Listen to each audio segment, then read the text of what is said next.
माँ तो आखिर माँ है। एक बार एक बूढ़ी माँ को उसके बेटे ने एक वृद्ध आश्रम में ले जाकर छोड़ा।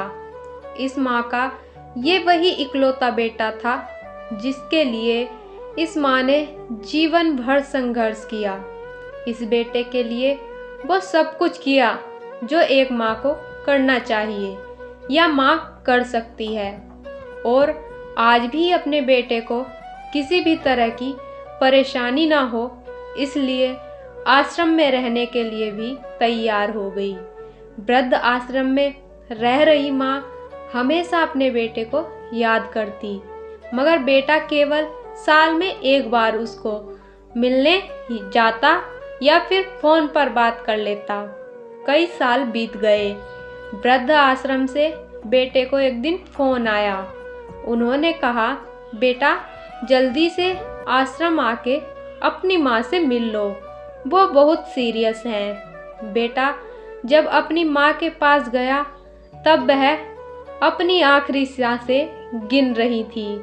बेटे ने अपनी माँ से उसकी आखिरी इच्छा पूछते हुए कहा, माँ मैं तुम्हारे लिए क्या कर सकता हूँ, बताओ। माँ ने कहा, बेटा इस आश्रम में गर्मी और मच्छर बहुत ज़्यादा हैं। यहाँ पर कुछ पंखे लगवा देना। फ्रिज ना होने की वजह से यहाँ पर हम बूढ़ों को कई बार भूखे पेट ही सोना पड़ता है, क्योंकि किसी का दिया हुआ खाना खराब होने से हम नहीं बचा पाते। तो इस आश्रम के लिए एक दो फ्रिज भी खरीद कर दे देना।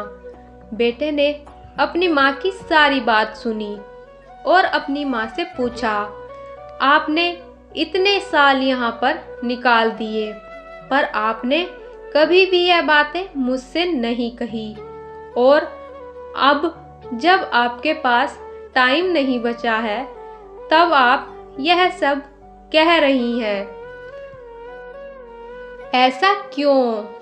माँ ने बेटे को जवाब देते हुए कहा, बेटा मैंने गर्मी, भूख और पीड़ा सहन कर ली, लेकिन मुझे पता है जब तेरे बच्चे तुझे यहाँ पर छोड़कर जाएंगे तब तू यह सब सहन नहीं कर पाएगा।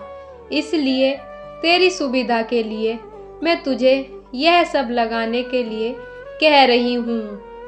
यह बात सुनकर उसके बेटे को अपने किए पर बहुत पछतावा हुआ, पर अब क्या ही हो सकता था। इसलिए दोस्तों, अगर आज आप अपने माँ बाप का सम्मान नहीं करोगे तो कल आपके बच्चे आपका सम्मान नहीं करेंगे।